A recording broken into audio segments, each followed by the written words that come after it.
दोस्तों, इस कहानी के पीछे के तर्क को अगर आप समझ गए तो आपका मन काबू में हो सकता है।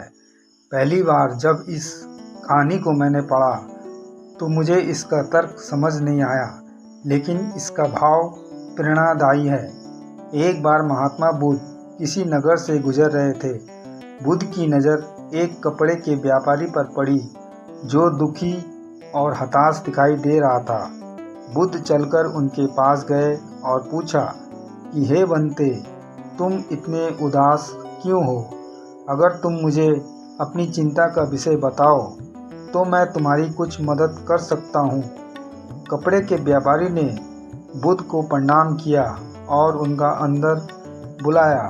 उस व्यापारी ने कहा कि जब से मेरी पत्नी की मृत्यु हुई है, तब से मेरे घर पर मेरे छोटे बेटे की देखभाल करने वाला कोई नहीं है, इसलिए मैं हमेशा उसको अपनी दुकान पर लेकर आ जाता हूँ। लेकिन मेरी दुकान पर आने वाले हर ग्राहक की पगड़ी को उछालकर फेंक देता है। कभी कभी उनका झोला उठाकर बाहर फेंक देता है। मैंने इसको बहुत समझाया, डांटा, लेकिन यह नहीं समझा। इसकी इस हरकतों की वजह से मेरे सारे ग्राहक खुद को अपमानित मानकर वापस चले जाते हैं। बुद्ध बोले, मैं तुम्हारी सहायता कर सकता हूँ, पर तुम मुझे वचन दो कि मैं जो भी करूँगा तुम उसमें दखल अंदाजी नहीं करोगे, ना ही कोई प्रश्न करोगे। व्यापारी बुद्ध को वचन दे देता है। अगले दिन बुद्ध एक पगड़ी पहनकर आए और एक ग्राहक की भांति आकर बैठ गए। व्यापारी का बेटा आया और बुद्ध की पगड़ी को उछाल दिया।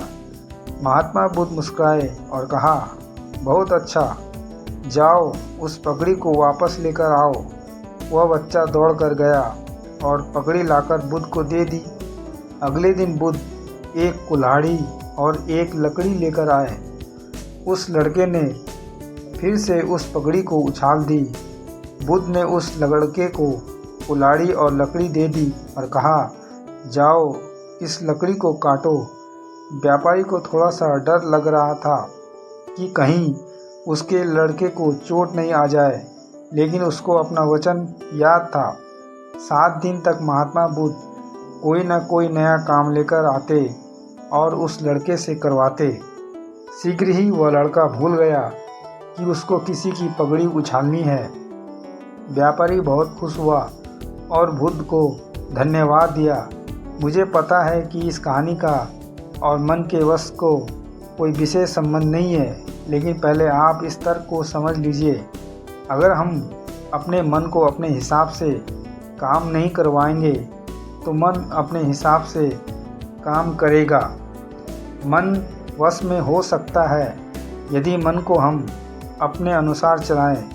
मन 2 तरीक़ों से अपने काबू में होता है। मन अपने हिसाब से काम कर सकता है या मन को हम अपने हिसाब से काम करवा सकते हैं। बुद्ध से मिलने से पहले उस लड़के का मन और दिमाग अपने हिसाब अनियंत्रित रूप से काम कर रहा था, लेकिन बुद्ध ने उस लड़के को अपने अनुसार काम करवाए, जिससे उसकी आदत ही बदल गई।